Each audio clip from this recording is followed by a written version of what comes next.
우리나라 남자 18세 이하 대표팀과 여자 국가대표팀이 나란히 세계선수권에 참가하고 있습니다. 한편 NHL은 정규리그가 끝나자마자 감독 교체 소식이 줄을 잇고 있습니다. 막바지로 치닫고 있는 KHL 올 시즌 플레이오프는 점점 치열한 승부가 계속되고 있고 NHL 올 시즌 플레이오프는 바로 이번 주부터 시작됩니다. NHL 매치업 리뷰, 오늘은 정규리그 최종일에 펼쳐진 토론토 메이플립스와 몬트리올 캐네디언스의 대결을 리뷰해보겠습니다. 국내 최초 국내 유일의 아이스하키 팟캐스트 비하인드 넷 193회 시작합니다.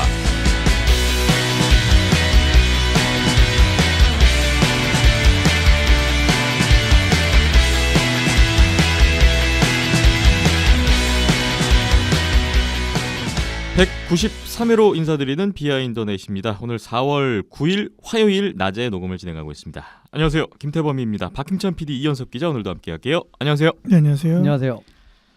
3월이 다 끝나고 4월 9일인데 저희가 팟빵이 선정한 3월의 추천 팟캐스트 기간이 모두 끝났고, 제가 어제 확인을 해보니까 그 추천 기간 동안에 팟빵 구독자가 15명 늘었더라고요. 감사합니다. 청취 수도 크게 변동은 없었고요. 네. 네. 워낙 이제 매니악한 종목이다 보니까 네. 더 열심히 해야 되겠죠. 156에서 171 확인하고 지금 오늘 왔는데 그 15분 중에 아마 한 절반 이상은 그때 모임 자리가 있었어요. 그 추천 다른 팟캐스트들 하시는 예, 분들이요? 방송하시는 분들 해가지고 3월 선정되신 팟캐스트 진행자 및 관리 운영하시는 분들이 모여서 이제 뭐 이렇게 얼굴을 마주하는 시간이 있었는데 네. 그때 제가 혼자 갔었거든요. 네, 그때 이제 서로 구독해주기 했는데 아마 그 부분들이 거의 대부분이 아닐까 하는 생각이 듭니다. 그럴 수도 있겠군요. 네. 아무튼 이번에 그 결과를 보면서 참 이 구독자를 늘리기 위해 더 많은 분들이 들으실 수 있게 하기 위해서 저희가 최근에 뭐 포맷도 약간 그런 방향으로 잡은 것도 있는데 좀 더 다양한 방법을 고민해봐야겠다 그런 생각을 해봤습니다. 다행히 뭐 저희가 유튜브 쪽도 이제 막 그전에는 이제 통으로 올라가다가 지금은 이제 주제별로 이렇게 잘라서 올라가기도 하는데 뭐 시도가 계속 되기는 해야 될 것 같고요. 여러 가지를 해봐야죠. 네. 돌려봐야죠. 네. 계속 최근에 트렌드나 포맷이나 플랫폼이나 막 순식간에 확 뒤바뀌고 있는 추세라서 네. 열심히 하겠습니다. 네. 연숙 기자님은 지난주보다는 많이 목 상태가 좋아지신 것 같습니다. 걱정해 주시는 분들이 댓글에서도 계속 나오고 있어요. 약발이 통하지 않았을까? 예, 뭐 계속 좋아지고 있습니다. 아직도 100%는 아닌가요? 그렇습니다. 아직 되게 오래 가네요. 100%는 아니고. 근데 이런 적이 한 번도 없었는데 네. 예, 앞으로 몸 조심해야 될 것 같습니다. 네, 그래도 많이 좋아지신 것 같아서 다행이네요. 오늘도 여러분이 주신 댓글을 먼저 보고 시작해보겠습니다. 네이버 댓글부터 볼게요. 바이킹님이 4월 3일 수요일에 댓글을 주셨습니다. 모처럼 댓글을 올려봅니다. 어제 립스 아일스전 승리로 프롭 확정으로 이젠 부담없이 브루인스 경기 즐기렵니다. 홈 이점 없는 점점점. 다행히 보스턴이나 토론토나 요새 불안한 모습이라 막상 프로배에서는 어떤 시리즈가 될지 궁금합니다. 서로 치고받고 재미있게 해주면 좋겠습니다. 혹 이기더라도 볼치라 뭐 그러려니 하고 보렵니다. 이제 양대 리그 막차 싸움이 치열하네요.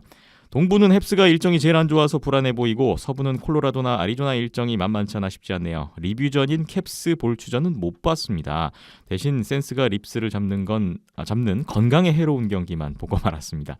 막판까지 왜 3대2라 채널도 뭐 바꾸게 하는지 마음에 안 들었습니다. 참 지난주 낫에서 언급하신 지루 선수에 대한 부분은 무척 동감이 갔습니다. 14년 올림픽이나 16년 월드컵에서 대표팀에 선발되지 않아 섭섭했는데 가정이지만 타바레스나 스탬코스와 한 라인으로 어시스트 팡팡 찍어주는 모습이 환상적일 거라 생각했거든요. 이번 프롭도 기대해봅니다. 방송에서 예상을 해주시겠지만 이번에도 승자 맞추기 하시는 건가요? 꽃샘추위라던데 건강 잘들 챙기시고 잘 듣고 갑니다. 여긴 31일 결국 눈이 쌓이고 말았네요 라는 댓글이에요. 바이킹님이 토론토 팬이신데 이거 정규리그 이제 종료 전에 달아주신 댓글이에요. 31일에 토론토는 눈이 쌓였다는 소식까지 전해주셨고, 그래요. 뭐 마음을 비우고 토론토 경기를 보실 것 같습니다. 승자 맞추기 하시는 건가요? 질문이 있는데 여기에 대한 답변을 주시면 좋을 것 같은데요. 좀 더 진행이 돼야 될 것 같고요. 네. 근데 200회도 걸려 있고 하다 보니까 네. 그쪽에 좀 더 포커스를 두고 있고 승자 예측은 이제 연석 기자님이 해주시니까 네. 거기에서 재미를 찾아가시면 좋을 것 같습니다. 네, 추후에 라운드 좀 진행되는 거 보고 한번 뭐 상품을 걸고 해볼 수 있는 건 고려를 해보겠습니다. 확보를 일단 해야겠죠. 네.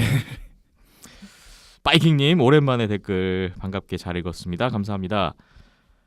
팟빵 YB성님이 4월 5일 금요일에 댓글 주셨습니다. 안녕하세요. 아시아리그 관련 기사를 공유합니다 하시면서 기사를 걸어주셨는데요. 지역 신문이다 보니까 대명이 우리 인천을 버렸다는 논조의 기사인데 중간중간마다 눈을 크게 떠지게 하는 내용이 있네요 하시면서 댓글을 이어주셨어요. 이게 인천일보 기사군요.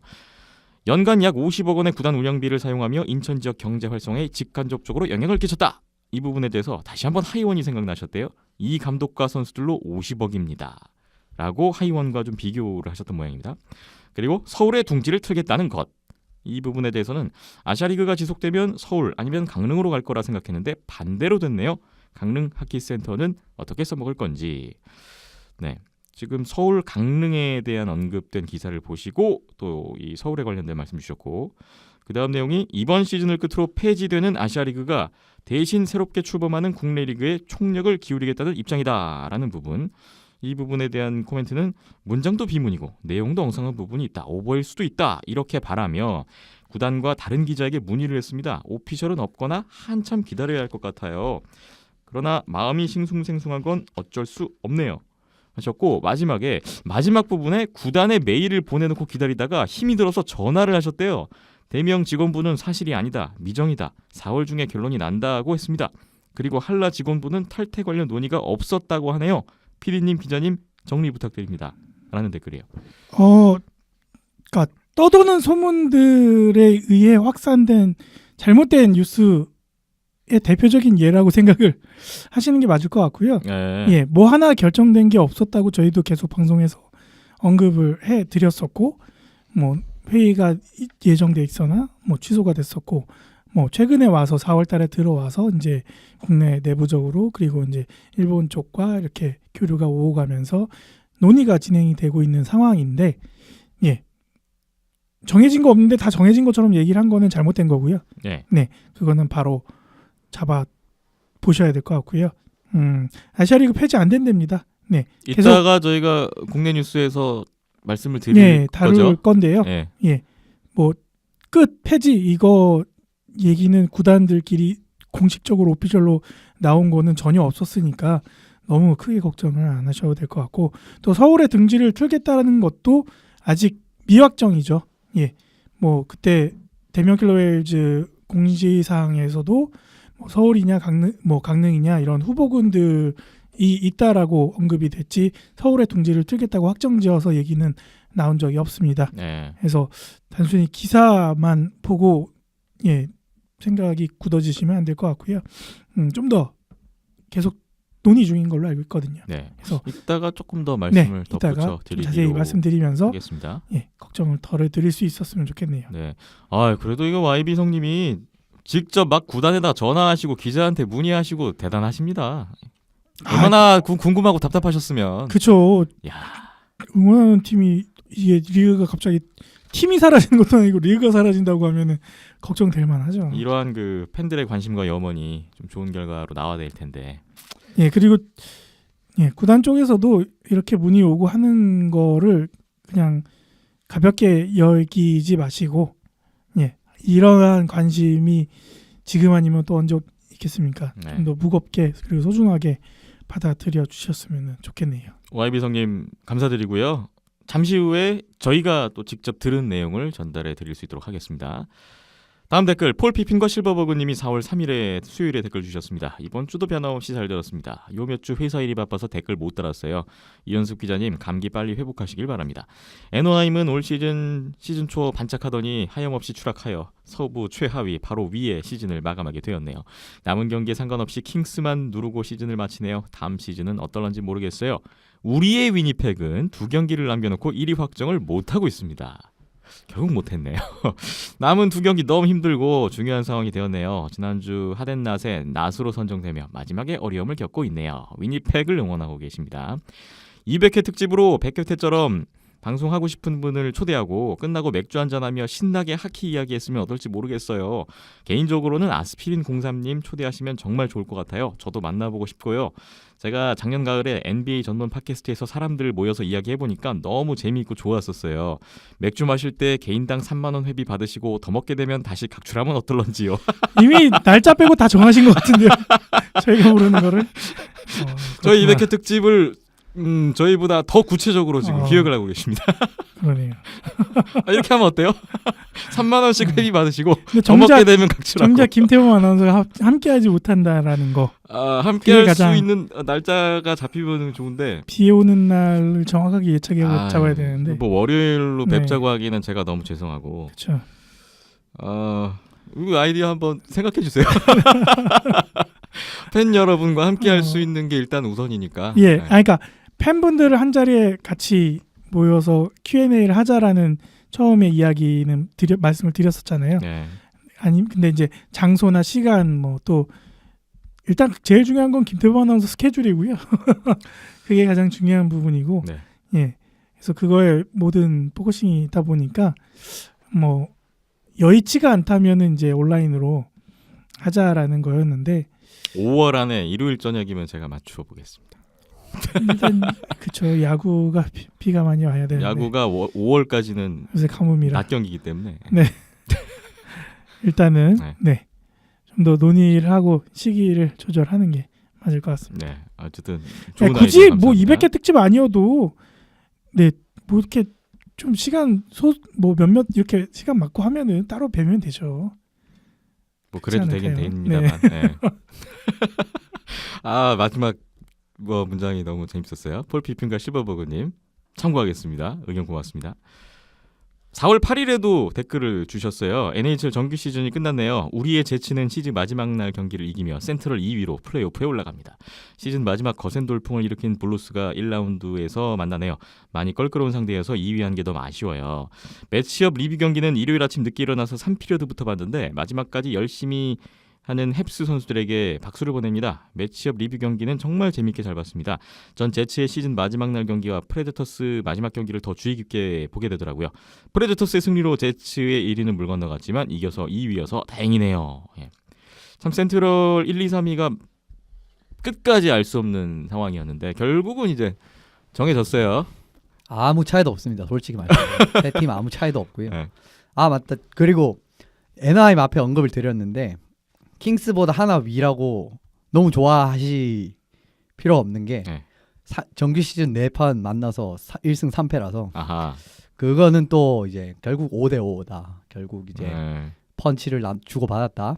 근데 킹스가 1번 픽을 더 먹을 확률이 크기 때문에 성공했다. 아하. 라고 저는 평가드리겠습니다. 어쨌든 네. 그건 그렇고요. 위니펙은 결과적으로는 그래도 홈아이스를 지켰다라는 부분이 1라운드에서 조금 더 도움이 되지 않을까 싶은데 간략한 예상을 준비했으니까 조금 네. 뒤에 들어보시면 좋을 것 같습니다. 네. 오늘 매치업 리뷰 경기도 경기 자체가 워낙 치고받고 재미있는 흐름이어서 이따가 리뷰도 기대가 됩니다.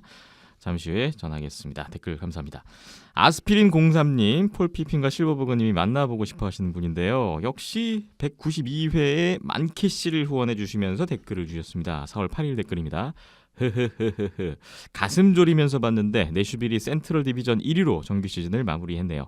사실 막판에도 약간의 들쑥날쑥한 모습을 봤던지라 3위로 밀리는 게 아닌가 하는 불안감으로 지켜봤는데 뒤의 경기들을 2번이나 역전으로 잡네요. 커넥스 시카고전에서 2점 먼저 내주고 뒤늦게 몰아붙여서 승리하는 모습을 보여서 아슬아슬했습니다. 내슈빌 1위 기념으로 10,000원 후원합니다. 아스피린 공사님은 내슈빌을 지금 응원하고 계시는데 기분 좋게 또 후원을 해주셨네요. 고맙습니다. 피곤한 몸을 이끌고 매치업 경기는 봤는데 이번에는 선정을 진짜 잘하셨어요. 두 팀 다 막판까지 엎치락 뒤치락 슛도 많이 넣고 보는 입장에서는 정말 재미있었어요. 결국 슛아웃 끝에 홈팀인 캐네디언스가 이겼네요. 토론토 입장에서 많이 아쉬웠을 것 같아요. 몬트리올의 25번 선수의 히트트릭으로 모자가 링크장에 우수수 떨어지는 장관을 잘 감상했습니다. 네, 역시 그 매치업 리뷰 경기까지 다 챙겨봐 주신 것 같고요. 잠시 후에 말씀 나누겠습니다. 마지막으로 KHL은 지금 플레이오프 준결승인데 저는 가능성이 떨어지지만 스카를 조용히 응원하고 있거든요. 홈에서 무너질 줄 알았는데 그래도 용케 잡아서 다시 시작이더라고요. KHL 플레이오프 내용도 오늘 있습니다. 치열하게 가고 있더라고요. 네, 잠시 후에 또 이야기 풀어보겠습니다. 아스피린 공사님 또 변함없는 댓글 후원 모두 감사드리겠습니다. 램플하스님이 4월 9일 화요일 저희 오늘 녹음 날짜에 댓글을 주셨군요. 이번 주도 잘 들었습니다. 우째 이현섭 기자님 목은 잘 돌아오셨는지 궁금합니다. 이번 환절기 감기가 아주 독하다네요. 습도 관리 잘 하시면서 감기 조심하세요. NHL도 이제 정규 시즌 끝나고 플레이오프가 남았네요. 올해 캐넉스는 패터슨이 있어서 작년보다 조금이나마 윗순위에 위치하지 않았나 싶습니다. 젊은 선수들 위주로 돌아가는 팀이라 다음 시즌 그 다음 시즌 더욱 기대되는 팀입니다만 프로배서 얼른 보고 싶네요. 그래도 이번 시즌 패터슨 보는 맛이 쏠쏠했습니다. 이제 플레이오프 보는 맛이 쏠쏠하겠네요. 플레이오프 프리뷰 잘 부탁드립니다. U18 대표팀은 첫 경기에서 스페인을 대파하며 좋은 소식 들려주네요. 이번 대회에서 꼭 승리하길 기원해봅니다.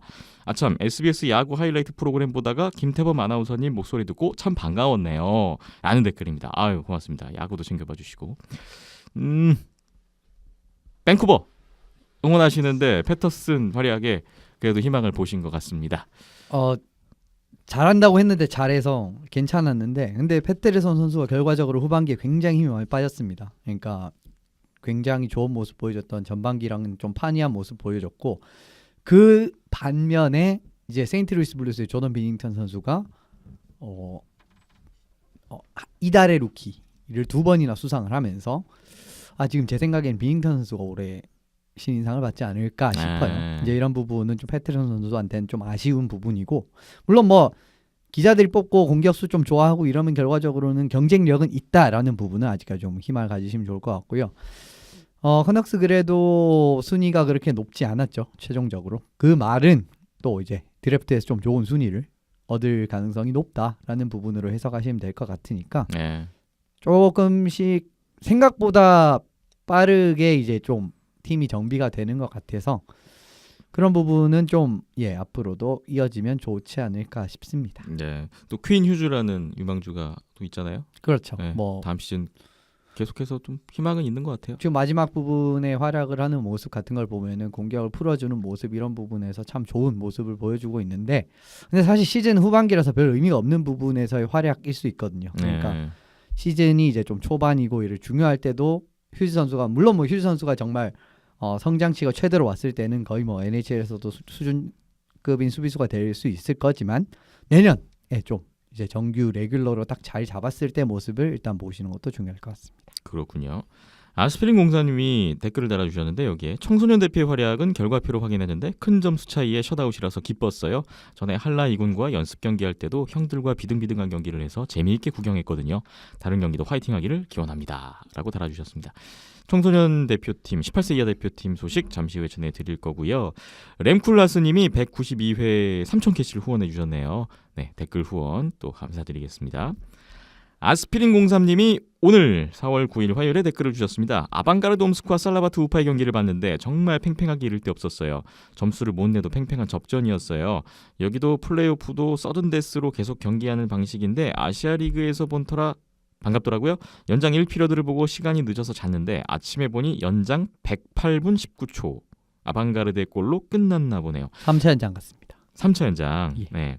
예전에 대명과 크레인지 경기도 생각나는데 선수들 입장에서 많이 힘들었겠더라고요. 보는 내내 양쪽 골리의 선방과 선수들의 분투로 경기가 꽤나 재미있었거든요. 점수는 안 나와도 보는 저는 재미있었습니다.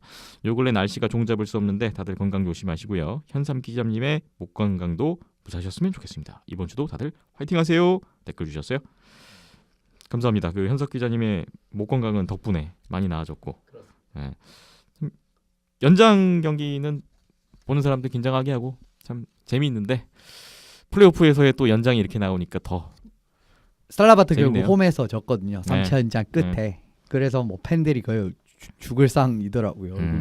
막 우는 팬들도 있었고 그랬기 때문에 그래도 이제 아방가르드가 올라갔다. 4대2로. 네. 네. 4대2로 올라간다고 말씀을 드렸던 기억이 납니다. 그렇죠. 네. 근데 딱 느낌이 이 두 팀의 상성 같은 걸 생각해 봤을 때는 어쨌든 뭐 시리즈 스코어가 어떻게 됐든 아방가르드가 올라가는 게 사실 분명한 수준이었고요. 예. 참 근데 살라바트도 잘 했는데 좀 많이 아쉬워요. 이런 부분은 좀 간략히 뒤에 언급을 드리겠습니다. 네. 댓글 감사합니다. 페이스북 댓글 하나 보고 마무리하겠습니다. 남은킴님 4월 7일 일요일에 댓글 주셨습니다. 아직 시즌이 끝난 건 아니지만 여러분 모두 수고하셨습니다. 저로서는 돌아온 고국 생활에 적응하고 부딪히느라 바쁘기도 했고 대단히 실망스러운 시즌에 별 흥이 나지 않았던 NHL 정규 시즌이었던 것 같습니다. 코피타르의 1000게임을 지켜보며 뭔가 감동과 서운함, 또 그 자리에 있을 수 없다는 우울함 등이 몰려오네요. 모두 화이팅하세요! 라는 댓글입니다. 남은 김님이 LA 킹스를 응원하시면서 시즌을 보셨는데 이 시즌의 마무리에 대한 소회를 짤막한 또 댓글로 남겨주셨네요. 데자르댕 잘못 데려왔다니까요. 저는 이야기 계속 드리고 싶고 네. 어쨌든 킹스가 결과적으로는 굉장히 이제 1픽에도 도전할 수 있을 정도로 안 좋은 시즌. 제가 알기로는 이제 밑에서 2등이죠. 그렇기 때문에 1번 픽을 먹을 확률도 거의 2위라고 보시면 됩니다. 그렇기 네. 때문에 뭐 카코라든지 잭 휴즈 뭐 둘 중에 한 명만 선발을 해도 정말 최고라고 뭐 그냥 하신 버린 건 나쁘지 않다라고 저는 생각을 해요. 네. 그런데 코피타르 팬이시니까 좋은 소식일 수도 있고 우리 국가대표팀으로는 안 좋은 소식일 수도 있는데 안제 코피타르 선수가 디비전 1A의 슬로베니아 대표팀으로 참가한다고 합니다. 네. 오늘 새벽에 그 기사가 났고요. 예. 그러니까 이제 한국 경기를 보시면 슬로베니아의 코피타르를 보실 수 있겠군요. 보실 수 있을 겁니다.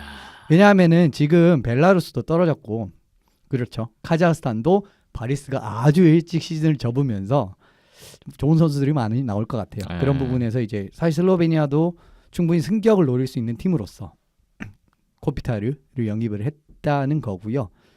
예, 뭐 국가대표 정말 뭐 국가대표 합기를 진짜 좋아하신다면은 아주 좋은 소식은 아닐 수도 있지만 네. 그래도 뭐 좋아하는 선수를 시즌 끝에 뭐 킹스의 소속 아니지만 보실 수 있다는 부분은 예. 챙겨 보시면 좋지 않나 싶습니다. 남은 김님이 고국으로 돌아오셔서 국내에서 이제 우리나라 대표팀 경기 코피타르 선수가 우리나라를 상대하는 모습을 보시고 또 다음 시즌 NHL은 국내에서 NHL 보시면 또 그것도 또 다른 재미가 되지 않을까 싶습니다. 남은 김님 댓글 역시 감사드리겠습니다. 저희 200회 Q&A 특집을 준비하고 있는데요. 계속해서 여러분의 질문을 기다리고 있습니다. 힘찬 _온더스포츠.co.kr 이메일로 주시거나 댓글 어느 플랫폼이든 댓글로 여러분이 궁금하신 아이스하키에 관한 이야기를 비롯해서 모든 것도 좋습니다. 질문 주시면 저희가 다양한 방법으로 답변을 구해서 200회 특집 때 그 궁금증을 해소해드릴 수 있는 시간을 마련해 보도록 하겠습니다. 여러분 많은 참여 부탁을 드리겠고요. 한 주 동안 또 댓글로 여러 가지 재미난 이야기 들려주신 모든 분들께 다시 한번 감사드립니다.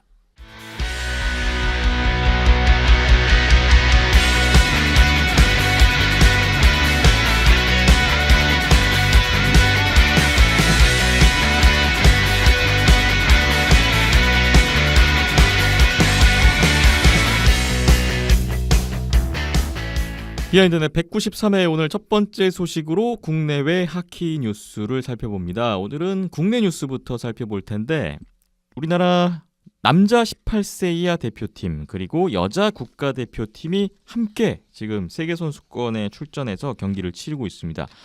우선 남자 18세 이하 대표팀 첫 경기를 아주 상큼하게 출발을 했죠. 네, 스페인전이 있었는데 10대0 셧아웃 대승을 거뒀죠. 스페인이 이렇게 원래 약팀인가요? 그렇죠? 좀 차이가 좀 있는 팀이긴 하죠. 그렇죠. 사실 이제 강등을 당하지 않으려면 스페인은 사실 무조건 잡아야 되는 거고 네. 그 목적은 어쨌든 이뤘다라고 보시면 될 것 같습니다. 네.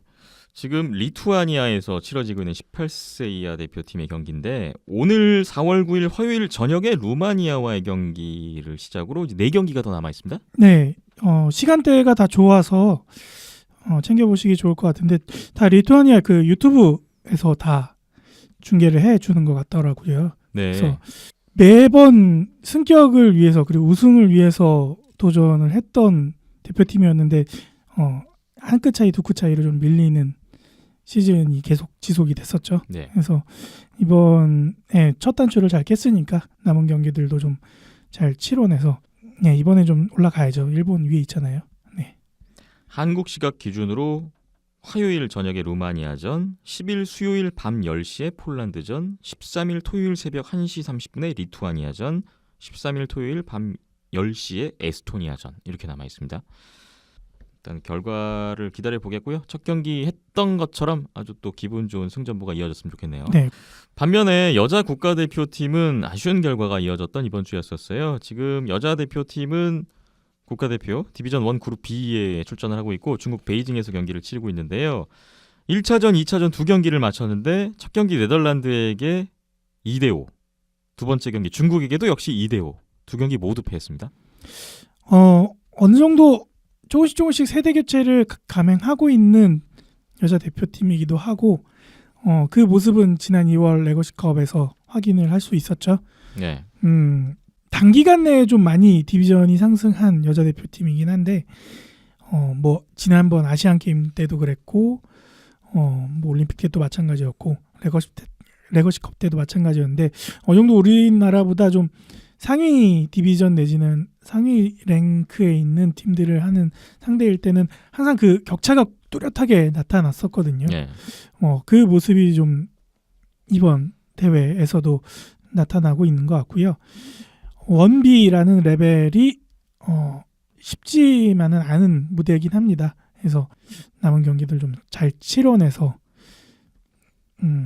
좀 안정감 있게 잔류를 해야 되는 게 일단은 먼저일 것 같네요.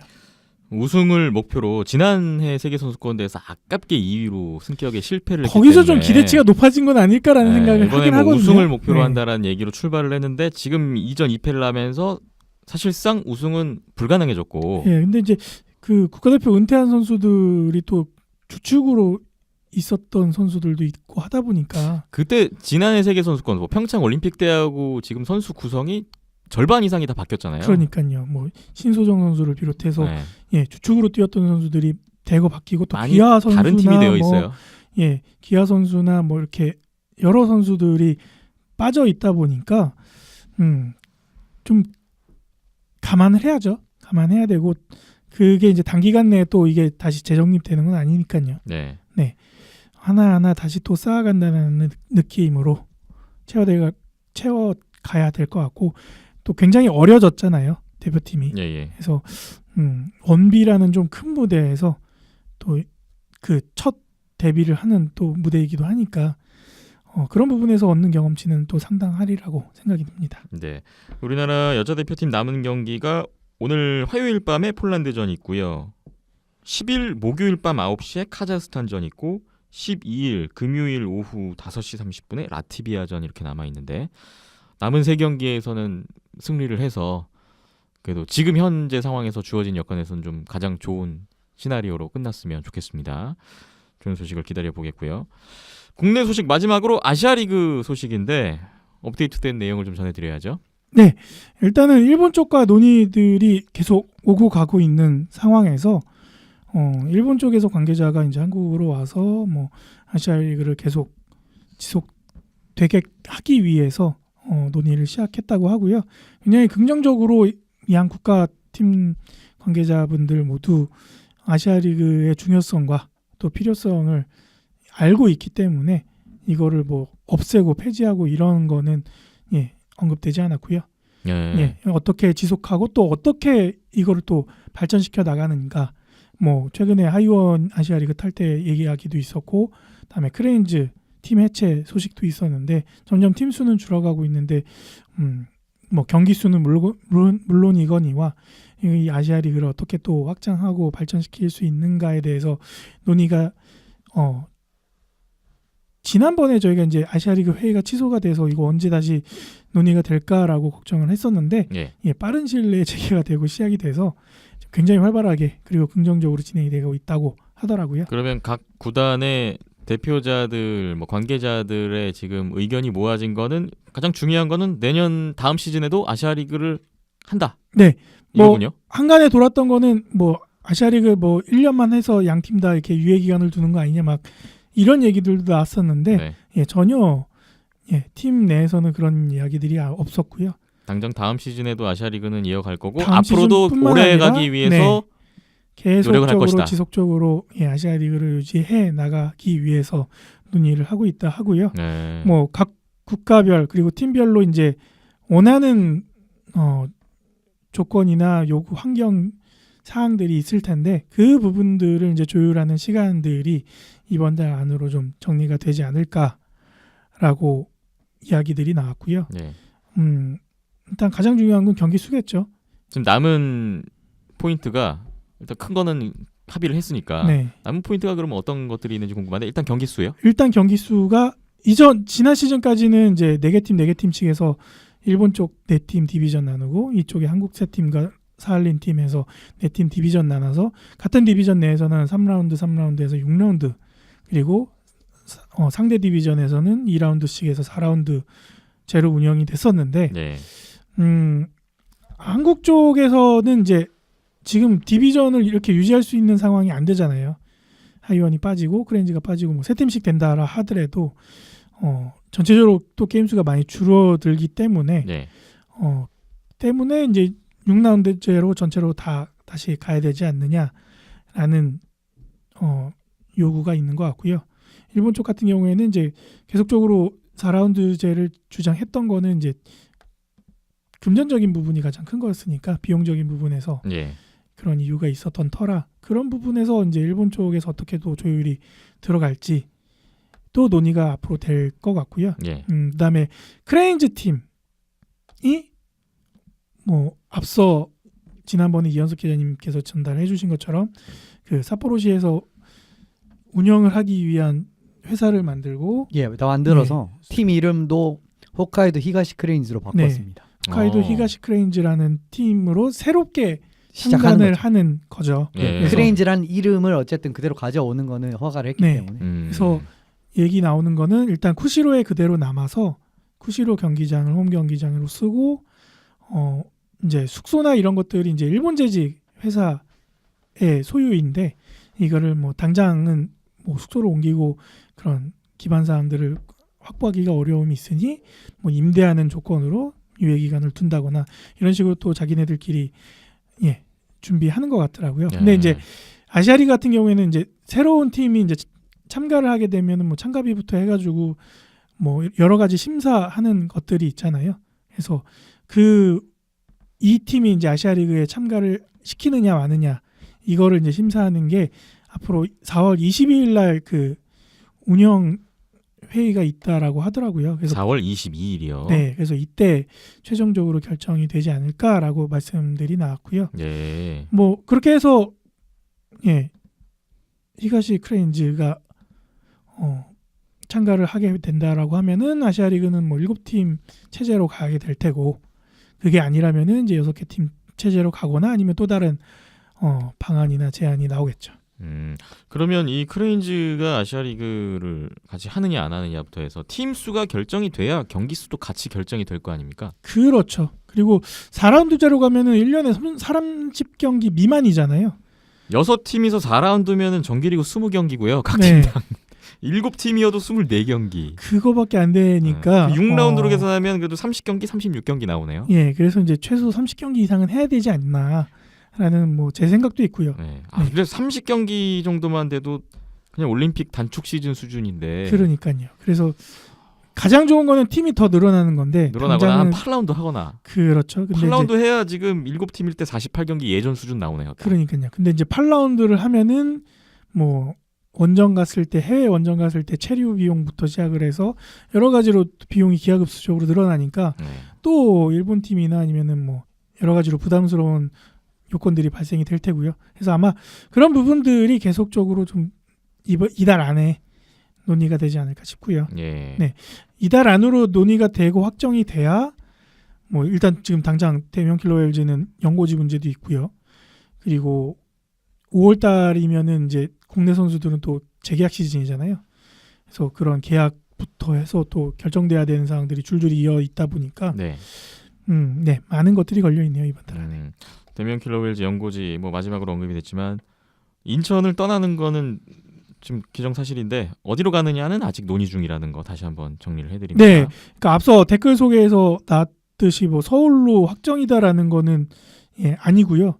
뭐 대명 킬러웰즈 관계자분 직접 전화까지 하셔서 확인까지 하셨다고 하니까 그 관계자분 말씀대로 아직까지는 확정된 게 없는 상황인 거죠. 그래서 공지사항에 나왔잖아요. 인천을 떠나는 건 맞는데 이제 서울이냐 강릉이냐 등등 후보지들 중에서 이제 논의를 하고 있다, 협의를 하고 있다라고 했으니까, 근데 그게 이제 이번 달 안으로 결정이 된다라고 하더라고요. 네. 그래서 아까 뭐 기사에 뭐 서울로 간다 이랬는데 그것도 아직 확정된 게 아닙니다. 네, 그러니까 좀 더 기다려 보시면 좋을 것 같고 일단 당장 지지난달까지만 해도 아시아리가 없어지는 거 아니야라고 해서 굉장히 걱정들을 많이 하고 우리나라는 또 어떻게 되는 거야 걱정들을 또 많이 하셨었는데 다행히 그런 걱정은 좀 벗어나고 있는 것 같아서 예. 따뜻한 봄 느낌이 이제 좀 나네요. 그러네요. 일단 아시아리가 없어지는 거 아니야라는 불안감은 좀 털어놓으셔도 네, 것 일단은 같습니다. 한국 팀이든 일본 팀이든 좀 계속 하기 위해서 의지를 보여주고 있다라는 것 자체가 네. 좀 희망적인 것 같습니다. 네. 다음으로 해외 뉴스 보겠습니다. NHL 플레이오프 포맷이 다음 시즌 어떻게 될 거냐가 결정이 났다고요. 예, 현행 체제 그대로 유지한다라고 발표가 났고요. 예. NHL과 NHL 선수 협의회가 이제 합의를 했다라고 이야기가 나왔습니다. 그러면 다음 시즌 2019-20 시즌까지는 지금대로 가고 그렇죠. 그러면 2020-21 시즌부터는 변화가 있는 건가요? 있을 수도 있다라고 이제 이야기가 났습니다. 그렇기 네. 때문에 아직 정해진 건 아무것도 없다라는 점이고요. 네. 13-14 시즌에 디비전을 개편을 하면서 지금 현재 플레이오프 시스템이 정착이 됐죠. 디비전끼리 1, 2라운드가 이제 치러지게끔 만들어졌고요. 예. 지금 이제 플레이오프의 특성은 그렇기 때문에 지금 디비전에 뭐 강한 디비전에 속해 있을 경우에는 서로 일찍 너무 경기를 많이 해버립니다. 그래서 빅매치를 너무 이제 소비하는 거 아니냐. 손해 보는 거 아니냐. 그렇죠. 예. 올해 같은 경우에는 뭐 올해 작년 같은 경우에는 애틀랜틱 디비전 세 팀, 뭐 사실 뭐 NHL 1, 2, 3이라고 봐도 무방한 팀. 작년에는 1, 2, 3이었죠 실제로. 그런데 이런 팀들이 거의 1, 2, 3이었죠. 그러니까 네. 거의 그런 팀들이 1라운드에서 맞붙어야 되고 그리고 내슈빌 뭐 위니펙 같은 경우도 사실상 서부 결승 매치업인데 작년 같은 경우 2라운드에 나왔단 말이에요. 그렇기 때문에 아니 이거 뭐 정규 시즌 잘 해봤자 뭐 하냐고 이런 식으로 올해도 선수들에게서 좀 불만이 나왔습니다. 예. 그런데 저는 이 디비전 개편에 대한 플레이오프에 대해서 취지 자체는 그렇게 나쁘지 않다라고 봐요. 왜냐하면은 가면 갈수록 재밌는 매치업이 조금 더 나올 확률이 크지 않나 싶습니다. 지금 플레이오프 시스템으로는요. 예. 그렇기 때문에 뭐 지구 결승전, 그러니까 동부 결승, 서부 결승 뭐 이 정도 되면 진짜 그 디비전을 대표하는 최강 팀들이 올라올 가능성이 좀 크다. 이런 부분에선 그렇게 나쁘지 않은데 그래도 좀 주목을 많이 보고 결과적으로는 뭐 경기를 뛰는 거는 구단이나 선수들이잖아요. 그런데 좀 손해를 많이 보는 이런 입장이 있기 때문에 뭐 충분히 아쉬울 수는 있다고 봅니다. 그래서 2021 시즌에는 좀 바뀌지 않을까 싶고요. 예. 어떤 분이 이제 1에서 16, 1등, 16등 그냥 동섭 안 가리고 뭐 대진을 짜면은 이렇게 된다라고 했는데 그 매치업도 그렇게 나쁘 보이지는 않더라고요. 네. 그러면 몬트리올도 올라갑니다. 이제 순위가 높았기 때문에. 그리고 네. 베이거스가 거의 16위, 16, 5위 뭐 이래서 1라운드부터 뭐 템파, 베이거스 뭐 이런 식으로 매치업이 나오던데 아무튼 그냥 뭐 동부 바뀌면은 제가 생각했을 때 예전 수준의 동부 1, 8, 2, 2, 7, 3, 6, 4, 5 네. 굉장히 일반적인 포맷이죠. 이렇게 갈 확률이 클 것 같다라고 저는 생각합니다. 어쨌거나 32팀이 맞춰지면 지금과는 다르게 경기 자체의 어떤 일정은 팀 모두가 공평하게 그렇죠. 똑같이 나올 수 있기 때문에 거기에 따라서 플레이오프 제도도 맞춰서 변화가 될 것으로 예상이 됩니다. 그리고 정규리그 끝났는데 플레이오프 못 올라간 팀들 뭐 벌써부터 칼바람이 붑니다. 벌써 그냥 또 칼바람이 불기 시작을 합니다. 네. 뭐 해임 소식이 지금 빗발치고 있는 상황이고요. 네. 제일 먼저 나온 소식은 이제 버펄로 세이버스가 필 하우슬리 감독을 해임을 했다라는 부분이에요. 예. 이제 내슈빌에서 참 좋은 수비 시스템을 갖춘 감독이었는데 결과적으로는 뭐 극과 극을 보냈던 올 시즌 딱 보여주면서 해임을 되게 됐고요.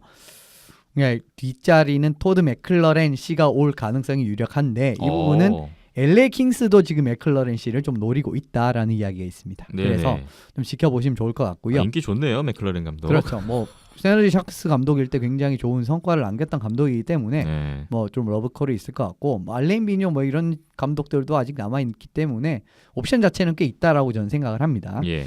그리고 플로리다 팬서스가 밥 부그너 감독을 해임을 했습니다. 뭐 2시즌 정도 굉장히 뭐 지난 시즌 후반기에 돌풍도 그렇고 올 시즌도 후반기에 참 좋은 모습을 보이긴 했는데 결과적으로는 전반기를 나쁘게 말하면 참 망치면서 포스트시즌 못 갔단 말이에요. 결국 책임을 묻는 형태로 해임이 되게 됐고요. 뒤로 오는 감독은 조엘 쿠엔빌 씨가 어. 오게 됩니다. 아 역시 그 쿠엔빌 감독은 금방 직장 구할 것 같았어요. 그렇죠. 뭐 시카고 블랙호크스를 이끌면서 스탠리컵을 3번이나 팀 우승을 시키고 참 호크스가 서부의 강호로 도약을 딱 하게 되는데 큰 정말 발판을 마련한 감독이기 때문에 예. 쿠엔빌 감독을 선임을 했고요. 뭐 최근 한 2시즌 시카고가 나쁘긴 했습니다만은 시카고의 전력 자체가 그렇게 좋지 않았다는 부분도 좀 감안돼야 되는 부분이 아닌가 싶습니다. 그렇기 때문에 바르코프 지금 뭐 자원 같은 경우에는 충분하거든요. 골텐딩만 어떻게 잘 잡는다면은 내년 플로리다 좀 기대해봐도 좋을 것 같아요. 예. 마지막으로는 LA 킹스가 윌리 데자르댕 씨랑 재계약할 의사가 없음을 밝혔습니다. 일단은 감독을 바꾼다라는 결정을 하고 토드 맥클러런에게 지금 그렇죠. 러브콜을 보내고 있는. 그렇죠. 그런 사실 상황이군요. 잘리는 게 맞고요. 좀 냉정하게 말씀을 드리면요. 존 스티븐스 감독 이후에 들어오고 난 다음에 팀 하나도 바뀐 게 없고 오히려 작년의 강점은 강점대로 없어지고 단점은 단점대로 딱 부각이 되는 코칭을 선보이면서 참 말이 많았죠, 이 감독. 그리고 네. 코발추크 같은 선수를 막 이유 없이 사라인에 딱 배치를 하고 그냥 뭐 뛰어라 뭐 이러고 막 그냥 뛰지도 못하게 하고 이런 식으로 선수 장악력 그리고 팀 사기 이런 부분에서 좀 악영향까지 끼쳤기 때문에 사실상 재계약은 없는 게 거의 뭐 확정적이었습니다. 예. 그렇기 때문에 다음 감독 누구 올지가 좀 중요할 것 같고요. 맥클러렌 씨가 지금 버펄로냐 LA냐의 좀 선택의 기로에 있는 것 같은데 지금 조금 더 버펄로 쪽으로 굳어지는 느낌은 들어요. 근데 LA 오면은 좀 재미있지 않을까 싶습니다. 왜냐하면 네. 아무래도 서부 지구에서 감독 생활도 오래 했었고 또 샤크스 뭐 이런 팀들을 좀 잘 알고 있지 않을까 싶어요. 예. 그렇군요. 버펄로, 플로리다, LA 말씀을 주셨는데 이 외에도 다른 팀들 또 감독 교체 소식이 들릴지도 모르겠어요. 한 그렇죠. 주 지나면. 지금 필라델피아도 스콧 고든 씨가 임시 감독직을 맡고 있기 때문에 뭐 음. 교체의 가능성이 있고요. 조금 뭐 지켜보시면 좋을 것 같습니다. 네. 국내외 하키 뉴스 쭉 살펴봤는데요. 자, 다음 주에 또 어떤 소식이 들어올지 기다려 보겠고 우리 대표팀의 좀 승전보가 이어졌으면 좋겠네요. 비하인드넷 잠시만 쉬었다가 이어가 보겠습니다.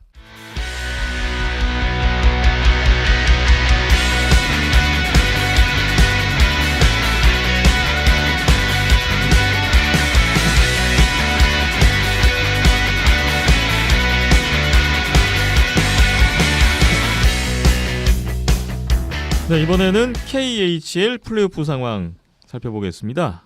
지난주에 이어서 오늘도 각 지구 파이널 결승전 진행되고 있는 소식이 들어왔는데 일단 체스카 모스크바 대 스카 상트페테르부르크의 서부 시리즈 3승 3패라고요. 그렇습니다. 뭐 또 스카가 경기력이 상당히 올라오면서 좋은 모습 보여주면서 결과적으로는 뒤에 세 경기에서 2승 1패를 거두면서 3대3을 맞춰버렸어요. 예. 정말 좀 역시 서부를 대표하는 라이벌리답다. 치고받고 싸우는 그런 모습이 나오는 것 같고요.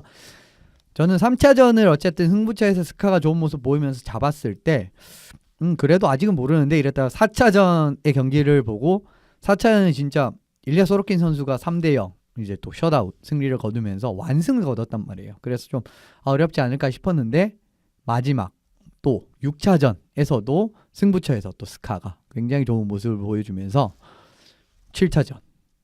7차전을 제가 말씀 잘못 드렸네요. 그러니까 스카가 4차전을 잡았고 5차전에서 체스카가 완승을 거뒀고 다시 6차전 스카이 홈에서 또 승부처에서 좋은 모습. 그러니까 4, 6차전이 굉장히 좀 유사한 모습. 승부처에서 스카가 좋은 모습을 보였기 때문에 뭐 마지막 한 경기로 모든 게 나눠지는 이런 결과를 맞게 됐습니다. 마지막 7차전은 한국 시각으로 오늘 화요일 밤이라고요? 한국 시간으로 이제 수요일 새벽 1시 반입니다. 그러니까 어쨌든 화요일 밤이죠. 네, 수요일 새벽. 예. 야, 7차전 어떻게 전망하세요? 결과적으로는 저는 1라인 싸움이 되지 않을까 싶습니다. 이번 시리즈를 전반적으로 쭉 봤을 때는 1라인의 싸움으로 가는 그림이 계속 나오고 있고요. 카프리오프를 제외한 나머지 두 선수 베이 그리고 렌코가 지금 굉장히 또 최근 3경기에서 불안하고 부진한 모습을 보여줬습니다. 근데 스카 같은 경우에는 구세프 선수가 4차전, 6차전 모두 결승골을 터뜨리면서 팀 승리에 굉장히 큰 역할을 해냈거든요. 예. 그렇기 때문에 그런데 이제 두 팀 다 보조 득점원 같은 부분에서는 거의 호각의 모습을 보여주고 있어요. 이제 스카의 보조 득점원 같은 경우에는 지난 6차전에서도 상당히 좋은 모습 보여준 바가 있기 때문에 중요 장면에서 결과적으로 1라인의 득점 기여 가 큰 관건이 될 건데 저는 그래도 이제 체스카가 홈으로 돌아왔기 때문에 체스카가 올 시즌 홈에서 상당히 이제 플레이오프에서도 홈에서 정말 좋은 모습 전반적으로 보여왔기 때문에 결과적으로는 체스카가 7차전에서 올라가지 않을까 싶습니다. 1라인 싸움 7차전의 키로 꼽아주셨는데요. 마지막 7차전 결과 주목됩니다. 동부에서는 아방가르드 옴스크 대 살라바트 울라예프 우파의 시리즈가 진행이 되고 있는데 여기는 먼저 끝났습니다. 예, 결과적으로 또 아방가르드가 4대2 시리즈코 4대2로 승리를 거두면서 살라바트를 제압을 하고 올라갔네요. 살라바트의 업셋 반전은 더 일어나지 않았군요. 그렇습니다. 근데 생각보다 살라바트가 이후로 경기를 참 잘 풀어간 부분이 있었어요. 그래도 저는 전반적으로 요약을 드리면 이 시리즈는 1라인 팀의 한계는 결과적으로 나타난다라는 걸 드리고 싶어요. 예. 살라바트가 결국 이번 6경기에서도 알아도 좀 막지 못하는 팀의 두 가지의 강점이죠. 골텐딩 그리고 1라인의 힘으로 시리즈 내내 어쨌든 끈질기게 이제 따라 붙는 모습을 보여줬지만은 결과적으로 선수 깊이 같은 부분이 왜 요즘 북미에서도 중요하고 뭐 여러 가지 하키 리그에서 중요한지 여러 가지 요인 같은 부분을 좀 다시 알 수 있었던 시리즈가 아니었나 싶습니다. 예. 아방가르드 같은 경우는 경기 전반적으로 여러 라인들이 그러니까 뭐 살라바트는 굉장히 한 라인에 1라인에 의존하는 모습이 컸었는데 아방가르드는 굉장히 여러 가지 이제 득점 라인이 있고요. 이번에 뭐 타일러 백 선수가 부상으로 거의 한 3, 4차전부터 결장을 했습니다만은 이후에 뭐 미헬예프 선수 같은 선수들이 그대로 뭐 부상 복귀하면서 그 자리를 메워주는 모습으로 선수진의 깊이가 굉장히 더 두터운 모습 이 전반적으로 또 나왔고요. 아무리 메트솔라가 참 좋은 모습을 보여줬다라고 할지라도 메트솔라가 최근 3경기에서 165개의 샷을 받았습니다. 네. 그리고 이번 3차 연장 간 어제 경기에서는 70개를 받았어요. 고생을 많이 했습니다. 한 경기에 계속. 70개를 받았습니다. 그런데 7실점밖에 안 했어요. 그러니까 세이브 성률을 따져보면 95.7%죠. 네. 어쨌든 그래도 들어가는 퍽은 있다라는 부분 그러니까 다 막는 게 불가능하다라는 걸 감안을 한다면은 뭐 1라인이 득점을 만들어서 한두 골 주더라도 우리는 1라인, 2라인, 3라인 모든 라인에서 득점이 터질 수 있으니까 거기서 상쇄를 시키는 이런 식으로의 아방가르드의 선수진의 공격진의 깊이가 4대2 승리를 이끌어내지 않았나 저는 생각합니다. 네. 아방가르드 옴스크가 먼저 올라갔고 그렇다면 올 시즌 KCL 가가린컵 파이널은 아방가르 옴스크 대 체스카 모스크바 또는 스카 상트페테르부르크가 될 텐데 그렇죠. 어떤 대진이 좋을까요? 저는 참 아방가르드가 올라와서 체스카든 스카든 굉장히 어렵지 않을까 싶습니다. 왜냐하면 아방가르드가 굉장히 이제 밥 하틀리 감독을 위시한 북미 냄새나는 하키를 참 잘 구사하는 팀이거든요. 네. 그런데 정말 뭐 천상 러시아 하키를 구사하는 체스카나 상트페테르부르크 입장에서는 참 까다로운 상대가 올라오지 않았나 싶거든요. 그래도 뭐 어떤 팀이 오더라도 그러니까 체스카나 스카 어떤 팀이라도 어쨌든 골텐딩에서는 좀 앞서는 부분이 있기 때문에 어느 팀이 올라와도 서부 쪽이 조금 더 유리할 것 같긴 해요. 그래도 전반적으로 아방가르드도 올 시즌 여러모로 참 재밌는 시리즈 그리고 가장 적은 경기를 치른 팀입니다. 그런데 제일 효율적으로 올라왔어요. 네. 그렇기 때문에 아방가르드도 충분히 해볼 만하다라고 저는 요약을 드리고 싶습니다. 네. 4번 시드가 지금 파이널에 올라와 있기 때문에 더 좀 주목이 되네요. KHL 이제 마지막 한 시리즈 임박했는데 또 멋진 승부를 기대해 보겠고요. 다음 주에도 이 소식을 전해드릴 수 있도록 하겠습니다. 비하인드는 함께하고 계시고요. 잠시 후에는 NHL 이야기를 풀어보겠습니다.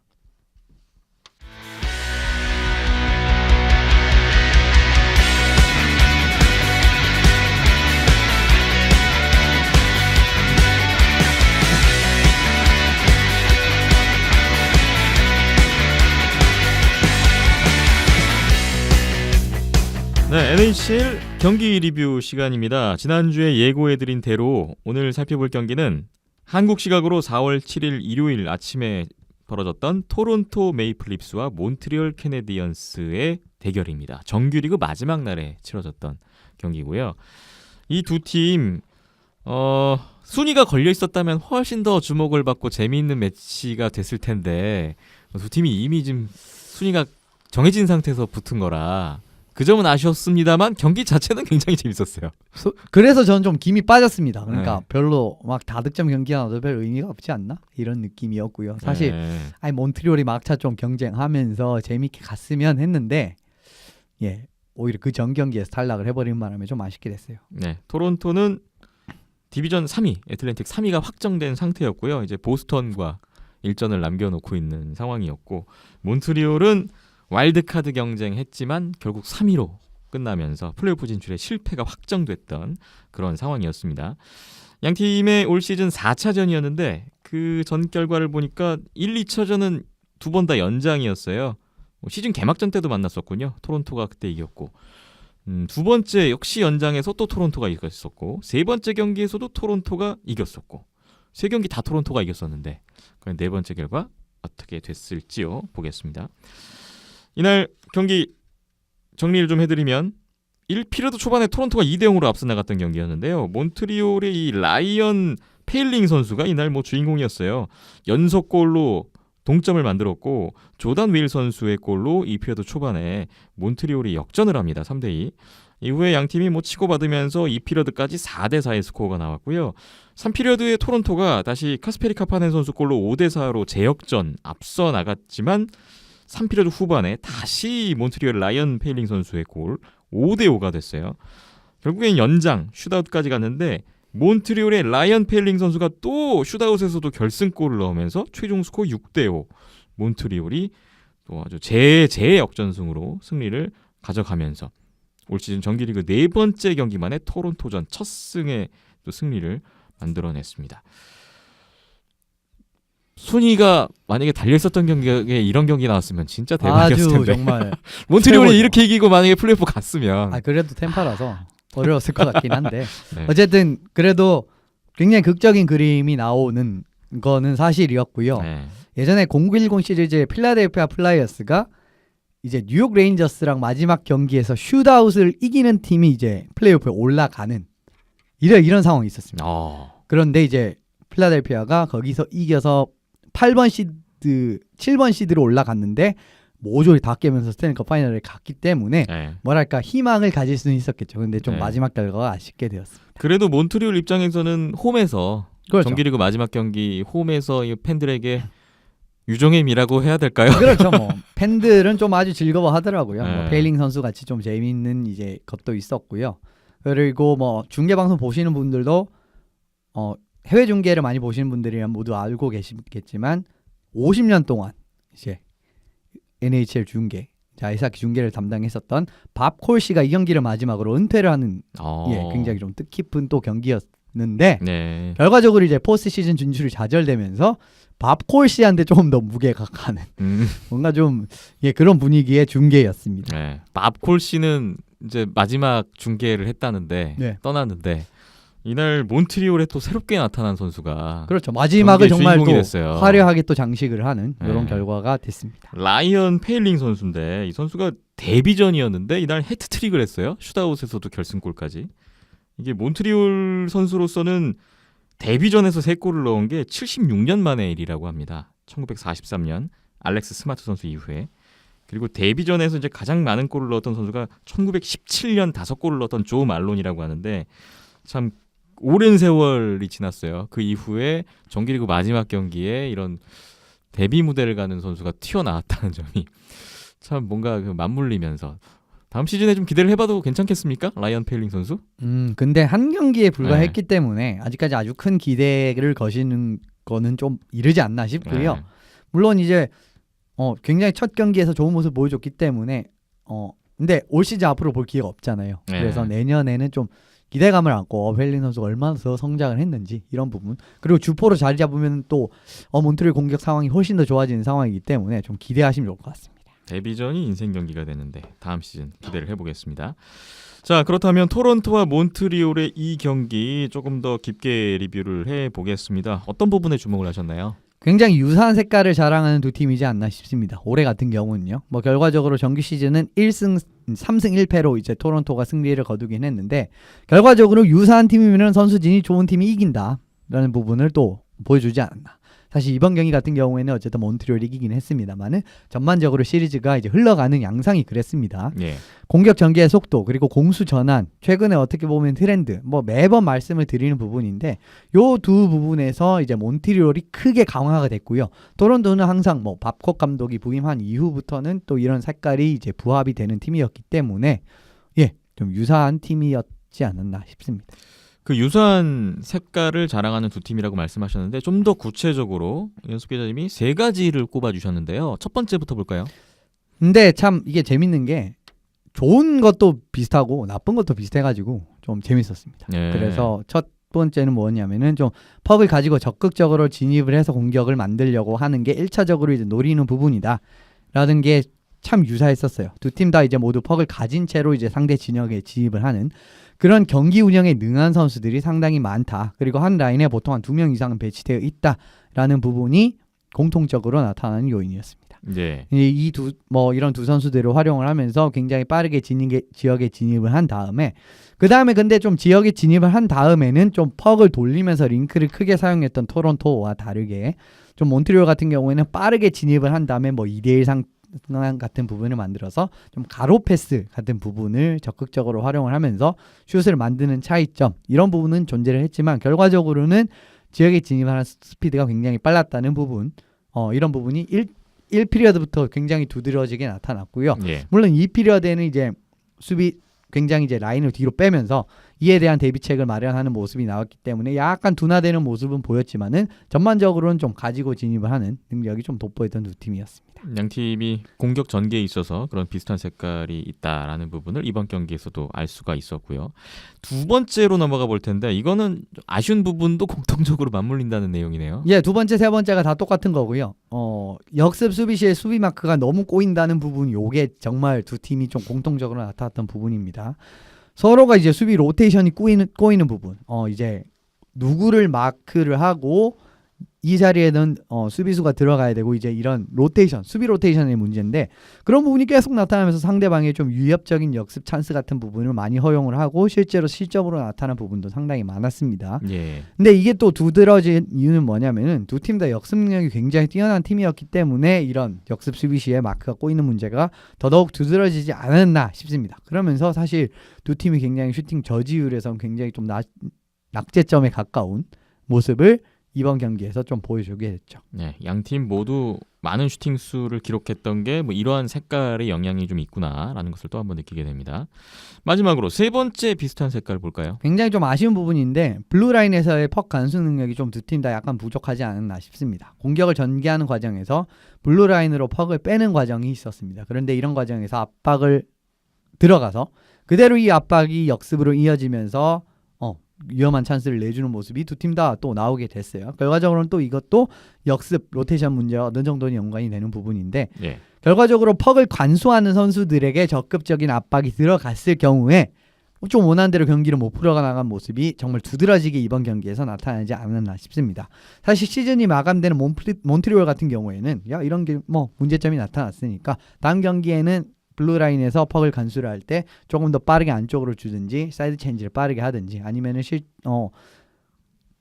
조금 더 선수들을 이전 플레이 선수들을 조금 더 끌어내서 안정적으로 블루라인 근처에 있는 선수들이 퍽을 처리할 수 있게끔 좀 이제 제도적으로 마련할 수 있는 시간이 주어졌는데 토론토는 이제 당장 이번 주에 또 보스턴 브루인스 네. 압박하면 아주 압박하기에 정평이 나 있는 보스턴 브루인스를 상대를 해야 된단 말이에요. 그렇기 때문에 포스트 시즌에 이를 조율할 수 있느냐가 또 과제로 떠올랐던 이번 경기였습니다. 양팀 모두에게 공통적인 문제점이 있습니다만 몬트리올보다는 당장 플레이오프를 앞두고 있는 토론토 입장에서 더 좀 급하게 다가올 수밖에 없는 그런 해결해야 하는 과제인 것 같습니다. 오늘 NHL 매치업 리뷰 토론토와 몬트리올의 정규리그 최종전 리뷰를 해봤습니다. 앞으로는 플레이오프 경기를 가지고 저희가 매치업 리뷰를 해보게 될 텐데 플레이오프인 만큼 더 뜨거운 경기가 기대가 되고요. 또 계속해서 이현석 기자님의 그 날카로운 분석 또 기다려 보겠습니다. 예, 다음 주는 스토리 라인이 없어서 경기 리뷰는 진행하지 않을 예정이고요. 아마 이번 주 경기가 일정이 좀 흘러가면은 여러 가지 스토리 라인이 나오게 될 거니까 그 다음 주부터는 뭐 매치업 선정 이런 부분이 가능하지 않을까 싶습니다. 네. 비하인드의 193회 잠시만 쉬었다가 NHL 올 시즌 플레이오프 프리뷰 진행해 보겠습니다.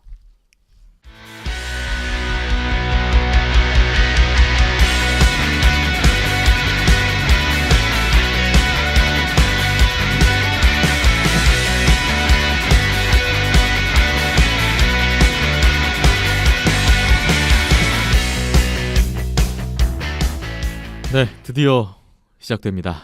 저희가 4월 9일 화요일에 녹음을 하고 있는데 현지 시각으로 4월 10일 수요일부터, 한국 시각으로는 4월 11일 목요일부터 NHL 2018-2019 시즌 플레이오프 1라운드가 시작됩니다.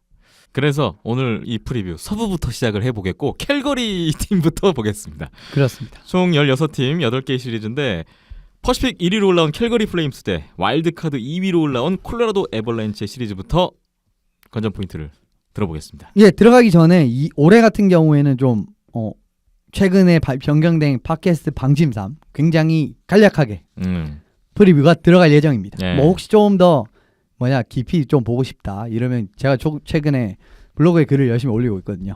블로그 이름이 뭡니까?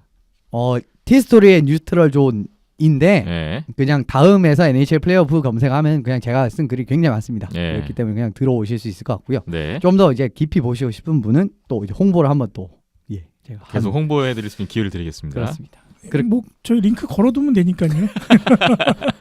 예. 그런 많은 방문 식으로, 부탁드리겠습니다. 네. 페이스북 어쨌든, 뉴트럴존도 있고요. 근데 최근에는 좀 깊은 내용을 다루는 거는 어쨌든 네. 바로 들어가겠습니다. 네. 캘거리 대 콜로라도. 캘거리가 좀 굉장히 이제 좋은 모습 보여줬는데 결과적으로는 콜로라도의 1라인이라는 강점을 제어할 능력이 캘거리에는 있습니다. 마크 지오다노라는 굉장히 든든한 수비수들이 있고 네. 생각보다 1라인 또 화력 싸움도 나쁘지 않은 캘거리예요. 그럼에 비해서 콜로라도 같은 경우는 캘거리의 1, 2라인의 균등한 잡힌 화력을 감당할 만한 자원은 저는 없다라고 생각을 합니다. 물론 골대닝 같은 부분에는 최근에 그루바우어 선수의 경기력이 많이 올라오면서 콜로라도가 강점이 생겼거든요. 예. 그런데 캘거리는 이를 공략한 득점력이 충분히 있습니다. 올해 캘거리 하면 폭발력의 캘거리입니다. 정말 화끈한 로고와 같은 이제 득점력을 보여줬기 때문에 전반적으로 좀 맞물리는 모습이 될 것 같고 게다가 화력전 양상으로 경기가 흘러간다라고 하면 오히려 캘거리한테 조금 더 힘이 실릴 수가 있는 상황이기 때문에 네. 4대 1로 캘거리가 승리하지 않을까 싶습니다. 역시나 정규리그 성적에 비례하기도 하고 캘거리의 조금 우세 점쳐주셨습니다. 다음 시리즈 퍼시픽 2위, 3위가 맞붙는데 세너제이 샤크스와 베이거스 골든나이츠의 대결입니다. 여기가 조금 더 재밌을 것 같긴 한데요. 2라운드 리매치죠. 네. 그렇기 때문에 참 재밌는 경기라고 저는 생각을 하고요. 완전히 역습 최적화의 베이거스를 작년에는 전혀 대처하지 못했던 지난해 세너제이 수비진이었는데 에리크 카르손 선수가 합류를 했기 때문에 대응력이 저는 많이 달라질 거라고 생각을 합니다. 올해 같은 경우요. 예. 그리고 세너제이 같은 경우에는 올해 1, 2, 3라인의 공격 깊이가 정말 강점이에요. 모든 라인에서 거의 1, 2, 3라인에 모두 20골 이상을 득점할 만한 스코어러들이 있다라는 부분이 강점인데 베이거스의 1라인 화력이 지난해보다 굉장히 많이 떨어졌습니다. 그런데 2라인이 정말 강해졌거든요. 올해 베이거스 같은 경우에는 스테스니, 새로 들어온 선수 스톤, 스테스니 그리고 패처레티 이렇게 2라인이 많이 강해졌는데 사실 올해 2라인 같은 경우에는 베이거스의 색깔이라고 할 수 있는 역습 최적화라는 컬러랑은 약간은 좀 거리가 있지 않나라고 싶고 결과적으로 두 팀의 결정적인 차이를 잡기에는 2라인의 화력이 부족할 거라고 저는 생각을 합니다. 그렇기 네. 때문에 올해는 세너제이가 4대 2로 서력을 하지 않을까 싶어요. 세너제이의 근소한 우세를 보고 계십니다. 결과를 기다려보겠고요. 다음으로 이제 센트럴 디비전 쪽인데 센트럴 디비전 1, 2, 3위가 마지막에 가서 결정이 되면서 이런 대진표가 나왔습니다. 센트럴 1위 내시빌 프레데터스 대 와일드카드 1위 댈러스 스타스의 매치업이 성사됐습니다. 사실 센트럴 디비전 요 두 매치는 두 경기 다 굉장히 초접전 양상으로 펼쳐질 거라고 저는 예상을 합니다. 예. 댈러스가 벤, 세긴, 라들로프 이런 선수들이 있어가지고 공격만 잘할 것 같은데 이런 팀이 아니에요. 댈러스의 강점은 수비입니다. 근데 수비에서 굉장히 리그 최상위권이라고 할 수 있는 댈러스의 수비인데 내슈빌 같은 경우에는 최근 들어서 딱 경기를 보시면은 원하는 수준의 득점력을 만들어내는데 굉장히 애를 먹는 모습이 보여주고 있어요. 예. 5대 5의 승부로 간다면 내슈빌이 우위에 설 수 있는 가능성이 굉장히 또 좀 더 높긴 합니다만은 스페셜 팀의 양상의 경기가 펼쳐지게 된다면은 파워플레이, 페널티 킬링 모두 강력한 댈러스 쪽으로 기울 가능성도 결코 배제를 할 수가 없기 때문에 예. 엎치락 뒤치락 할 것 같은 느낌이 듭니다. 어. 그리고 벤 비숍 선수가 지금 댈러스 스타스의 1번 골리로 자리를 잡았지만 부상을 당했단 말이에요. 그래서 비숍 선수의 출장 여부도 좀 큰 변수가 될 것 같고요. 결과적으로는 5대5에서의 깊이의 싸움에서 조금 더 우위에 서지 않을까 해서 저는 내슈빌이 4대3으로 좀 극적으로 올라가지 않을까 싶습니다. 7차전까지 간다라는 예상은 그만큼 이 두 팀이 박빙이다 라는 말씀이신 것 같아요. 재밌는 시리즈가 될 것 같습니다. 서부의 마지막 시리즈 볼까요? 센트럴 2위 위니펙 제츠 대 센트럴 3위 세인트루이스 블루스의 대결이 또 있습니다. 저는요, 이 시리즈는 업셋이 나올 거라고 생각을 합니다. 업셋이라면은 세인트루이스가 이긴다고요? 그렇습니다. 이제 공격진의 깊이, 경기의 흐름을 바꿀 수 있는 득점원, 그리고 수비의 안정감, 골텐딩 같은 부분이 근소하게 세인트루이스가 앞서요. 이번 중반 이후에 세인트루이스를 보신다면요. 네. 헬러버기 게다가 또 많이 부진을 했기 때문에 비닝턴이 정규 시즌에서의 모습만 그대로 보여줄 수 있다면은 제 생각엔 세인트루이스가 접전을 계속 조금 더 앞서는 양상으로 잡아갈 가능성이 크다라고 생각을 하고요. 그래도 이제 비닝턴 선수가 포스트 시즌에 어떤 모습을 보여주느냐는 조금 이제 변수가 될 수 있는 요인이라고 할 수 있지 않을까 싶습니다. 네. 사실 전반적인 이제 전력이 다 돌아간다면은 사실 뭐 위니펙 제츠가 조금 더 강하지 않나라고 생각을 하지만 최근 들어서 세인트루이스의 모습을 보시면은 확실히 이제 세인트루이스가 경기력이 상당히 많이 올라왔고요. 정규 시즌 4번의 맞대결에서는 위니펙이 4승을 하긴 했습니다. 그런데 그거는 세인트루이스가 경기력이 올라오기 전의 이야기였기 때문에 굉장히 다른 양상으로 플레이오프가 펼쳐지지 않을까 싶고요. 결과적으로 4대3으로 굉장히 근소하게 세인트루이스가 차이를 잡고 올라간 팀이 되지 않을까 싶습니다. 여기는 또 세인트루이스의 근소한 우세를 점쳐주셨는데요. 제가 오늘 프리뷰 한다 그래서 그냥 제 나름의 기준으로 시뮬레이션을 돌려본 결과 세인트루이스가 서부 파이널에 올라가는 결과가 나왔거든요. 예. 이거는 그냥 비전문가의 믿거나 말거나 그냥 예측이니까 가볍게 들어주시고요. 그러니까 저는 3가지 기준만 잡았는데 첫 번째는 상대전적. 상대전적 중에서도 최근 상대전적. 그렇죠. 네, 최근 결과가 어땠느냐. 그 다음에 정규리그 막판의 성적. 네. 이렇게 해서 그 부분만 기준으로 삼아서 했을 때 그런 결과가 나왔는데 말씀 주신 대로 세인트루이스가 위니펙한테 정규리그 전적은 안 좋은데 최근 경기가 거듭될수록 좋았어요. 그렇죠. 그리고 세인트루이스가 막판에 너무 좋았잖아요. 정규리그 막판에. 그래서 저는 세인트루이스가 이번에 좀 가장 사실 기대가 됩니다. 이번 플레이오프에서. 근데 댈러스를 조심해야 된다. 그렇죠. 세인트루이스는. 댈러스한테 물릴 수가 있어요. 세인트루이스가. 혹시 댈러스가 내시비를 잡고 올라오면 세인트루이스가 이것도 약간 쉽지 않을 것 같아서 약간 댈러스가 복병이 될 수도 있겠다는 좀 생각을 해봤어요. 마지막으로 한 말씀 더 드리면은 네. 댈러스가 올해 플레이오프 진짜 복병입니다. 왜냐하면은 댈러스가 세인트루이스를 상대로도 그렇게 나쁘지 않았는데 혹시나 만약에 진짜 뭐 댈러스가 다 이겨서 서부 결승을 가잖아요. 근데 지금 서부 결승에 올라올 퍼시픽 쪽은 아무래도 캘거리란 말이에요. 그런데 댈러스가 캘거리는 또 귀신같이 다 잡는 모습 보여줬어요. 그러게요. 지금 댈러스가 정규리그 때 위니펙, 세인트루이스, 캘거리에게 모두 다 앞서요. 그렇죠. 그래서 댈러스가 만약에 내슈빌만 넘을 수 있다면 내슈빌전에서도 정규리그 전적은 지금 밀리는데 지금 3패 중에 2패가 연장패더라고요. 이 정도면 가능성이 없진 않다. 그래서 저는 세인트루이스 가장 기대가 되는데 댈러스가 부평이다. 약간 이런 그렇죠. 느낌을 받았습니다. 믿거나 말거나. 네. 근데 충분히 가능성이 있다고 봅니다. 그런가요? 네, 감사합니다. 서부 4개 시리즈 먼저 살펴봤고요. 약간 좀 덜 재미있을 것 같긴 하지만 그래도 동부 까봐야죠. 동부 시리즈 보겠습니다. 첫 번째 동부 애틀랜틱 1위 전체 1위 템파베이 라이트닝 대 와일드카드 2위 콜럼버스 블루제키츠의 대결입니다. 뭐 뻔한 예상인가요? 이변 없습니다. 여기는 제가 생각할 때 이변이 없다라고 생각을 하고요. 모든 부분에서 템파베이가 콜럼버스에 뒤처지는 부분이 아무것도 없습니다. 뭐 여러 가지 팀 전력 부분 뭐 하나부터 시작해서 10까지 거의 뭐 없다라고 보시면 되고요. 뭐 예년 같았을 경우에는 골텐딩 같은 부분에서 보브롭스키 선수가 있는 콜럼버스가 경쟁력이 있을 수가 있잖아요. 근데 올 시즌 보브롭스키는 기복 대마왕 그 자체였습니다. 그럼에 네. 비해 바실렙스키 선수가 정말 최고의 골리로 잡은 템파베이 같은 부분에 비교를 했을 때도 콜럼버스가 비교 우위에 설 수 있는 게 진짜 아무것도 없어요. 공격 깊이, 1라인, 2라인, 수비진 깊이. 그렇기 때문에 이 시리즈는 4대 0으로 템파베이가 굉장히 간단하게 올라가지 않을까 싶습니다. 네. 정규리그에서도 3번 만나서 그냥 다 완승을 거뒀던 템파베이여서 저는 콜럼버스가 마지막에 조금만 더 잘해서 와일드카드 1위를 했으면 그렇죠. 워싱턴하고 붙잖아요. 근데 할 정규리그 때 만합니다. 워싱턴하고는 잘했거든요. 그렇죠.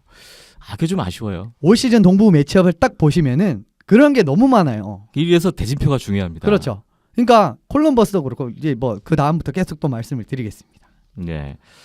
템파베이의 압도적인 우세 일단 예상이 되고 있고요.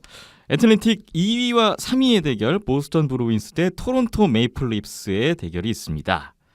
여기는 어떻게 보십니까?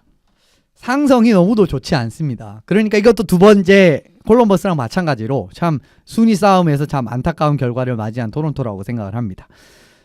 경기 운영 양상, 토론토의 경기 운영 양상, 역습, 빠르고 그리고 전반적으로 스피드가 빠르다. 그런데 압박을 이제 펼친 팀이 약하다라는 부분이 좀 토론토가 문제를 있는 부분인데 예.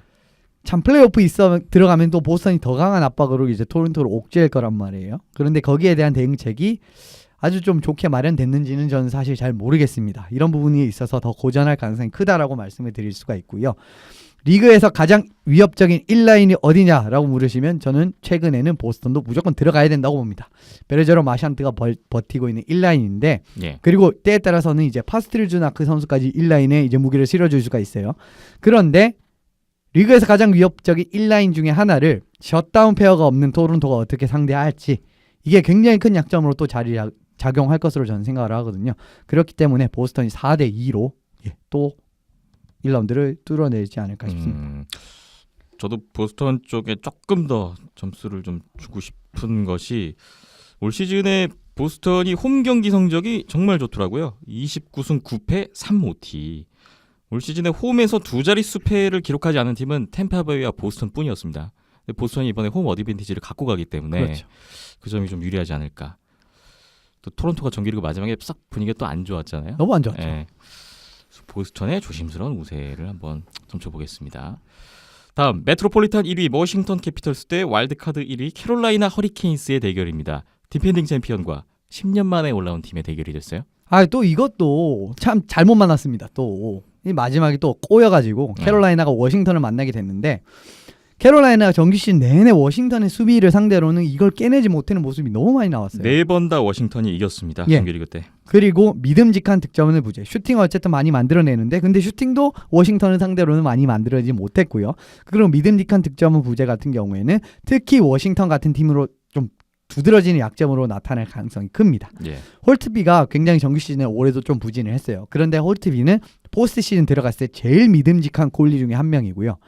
캐롤라이나의 골대님 같은 경우에 베테르 무라제, 커티스 맥킬레인이 어느 한 명도 사실 믿음직하지 못하다는 부분까지도 약점으로 작용할 수 있고 워싱턴의 파워플레이 굉장히 날카로운 1라인 오베치킨, 쿠즈네초프 그리고 2라인의 오시, 백스트롬 이런 선수들이 있기 때문에 굉장히 쉽게 공략하지 않을까 싶습니다. 그렇기 때문에 4대 1 정도로 워싱턴이 좀 수월하게 올라오지 않을까 싶어요. 네. 워싱턴이 이번에 1라운드에서 캐롤라인을 만난 건 워싱턴으로서는 행운이죠. 행운인 것 같아요. 그렇죠. 워싱턴 시즌 뒤에 굉장히 운이 좋습니다. 아니 지금 정규리그 상대 전적만 봤을 때 상대 전적에서 우위를 보인 팀이 캐롤라이나하고 보스턴밖에 없어요. 그렇죠. 지금 플레이오프 대진표상에서. 그래서 근데 잘 만난 것 같아요. 워싱턴은. 마지막 시리즈 보겠습니다. 메트로폴리탄 2위 뉴욕 아일랜더스와 메트로폴리탄 3위 피츠버그 펭귄스의 대결. 동부에서는 이 시리즈가 가장 재밌을 것 같기도 한데 어떻게 재밌을 보세요? 것 같은데 네. 결과적으로 말씀드리면 아일랜더스의 방패를 피츠버그가 깨낼 수 있느냐 없느냐가 관건이 될 거라고 생각을 하고요. 예. 근데 아일랜더스가 수비력이 좋긴 하지만 페널티 킬링이 약합니다. 요게 이제 변수로 저는 굉장히 크게 작용할 거라고 생각을 하고요. 피츠버그는 리그에서도 수준급, 최상위급의 파워플레이를 가진 팀이고 결과적으로 파워플레이에서 포문이 열린다면 득점력이 약한 아일스 입장에서는 참 경기가 굉장히 어려워질 가능성이 커요. 그렇기 때문에 또 피츠버그가 1라운드를 이기지 않을까 싶고요. 4대 2 정도로 생각을 하고 여기도 없애시군요, 그럼. 그렇습니다. 예. 그렇고 결과적으로 또 2라운드에서 워싱턴, 피츠버그 또 템파, 베이, 보스턴 이런 또 재미없는 경기 또 항상 보는 이런 매치업이 나오지 않을까 제 생각. 네. 피츠버그의 근소한 우세 또 전망을 해주시면서 동부 시리즈 한 말씀씩 들어봤습니다. 템파베이가 너무 압도적이었던 정규리그라서 뭐 플레이오프 때도 만약에 그게 이어지면 이게 좀 너무 뻔한 상황이 될 텐데요. 예, 저는 동부는 굉장히 뻔하게 될 것 같고요. 템파베이가 우승을 하기 위해서는 딱 하나입니다. 서부에서 누가 올라오느냐. 3라운드쯤에서 한번 고비가 오지 않을까요? 워싱턴이나 뭐 워싱턴 만나면 사실 올라오면. 또 어렵긴 한데 그래도 아일랜더스 올라와도 저는 템파베이가 아주 쉽지만은 않을 것 같다는 올해 생각이 같은 해보는데. 경우에는 이제 저는 아일랜드스가 결과적으로 1라운드를 못 들어올 거라고 생각하고요. 그렇죠. 피츠버그 이긴다고 하셨으니까. 그렇죠. 워싱턴을 만나면 좀 고전할 것 같지만 음. 그래도 올해는 워싱턴이 페널티 킬링이 좀 약한 부분을 잘 공략을 해내서 결과적으로 템파베이가 동부를 제압을 하는 그림은 나올 것 같습니다. 근데 서부에서 누구 만나느냐요. 내슈빌만 안 만나면은 우승을 할 수 있을 것 같거든요. 근데 내슈빌을 만나면 이거 장담 못합니다. 오늘 제가 이 내슈빌을 또 잠깐 조사를 해봤는데 네. 내슈빌이 진짜 희한한 게 뭐냐면은 동부 컨텐더급 팀 성적을 말씀을 드리면 6팀이죠. 아일랜더스, 템파, 토론토, 워싱턴, 피츠버그, 보스턴 12번 만났는데 10승 1패 1연장 패입니다. 오. 이거는 그러니까 파이널만 가면 그렇죠. 대회는 내슈빌 해볼 수 같은 있네요. 경우에는 서부만 뚫으면 되는 거고 근데 내슈빌은 세인트루이스를 만나면 안 됩니다. 그렇죠. 그런데 이제 템파 같은 경우에는 내슈빌만 안 만나면 되는 느낌으로 지금 분위기가 형성이 되고 있기 때문에 참 이게 상대성이라는 게 있어서 그렇죠. 그게 문제예요. 이 대진표상에서 참 어떤 상대성이 나올지 누가 올라오고 누가 떨어지느냐에 따라서 또 옆에 있는 팀이 영향을 받잖아요. 그래서 최근 몇 년간도 보시면은 워싱턴이 피츠버그만 안 만나면 2라운드 뚫을 거다라는 이야기가 굉장히 많았거든요. 네. 그런데 뭐 피츠버그 2라운드 계속 만나가지고 2연패 피츠버그 2연패 하는 거 물끄러미 보고 있어야 되고 그래도 뭐 작년에 좀 깨는 모습이 나와서 올해 같은 경우는 어떻게 될지 알 수가 없는데 그러니까 팀 상성 이런 부분도 굉장히 중요하다라고 저는 생각을 합니다. 그렇습니다. 자, 드디어 시작되는 NHL 플레이오프 1라운드 또 많은 분들 관심을 가져주시고요. 앞으로 저희 뭐 댓글들을 통해서라든지 좀 더 많은 이야기가 공유됐으면 좋겠습니다. 계속해서 경기 감상평 의견 기다리고 있겠습니다. 비하인드넷 오늘은 193회였는데 마무리할 시간이 왔습니다. 저희 계속해서 200회 특집 Q&A 참여를 다시 한번 부탁드리겠고요. 온더스포츠.tv 홈페이지 그리고 뭐 페이스북의 온더스포츠 네이버에도 온더스포츠란 이름으로 네이버 TV도 있고요. 네, 라디오도 열려 있습니다. 유튜브의 온더스포츠 채널 또 많은 방문을 부탁드리겠습니다. 오늘은 여기까지 하겠습니다. 지금까지 이현석 기자, 박힘전 PD, 저는 김태범이었습니다. 함께해 주신 여러분 고맙습니다.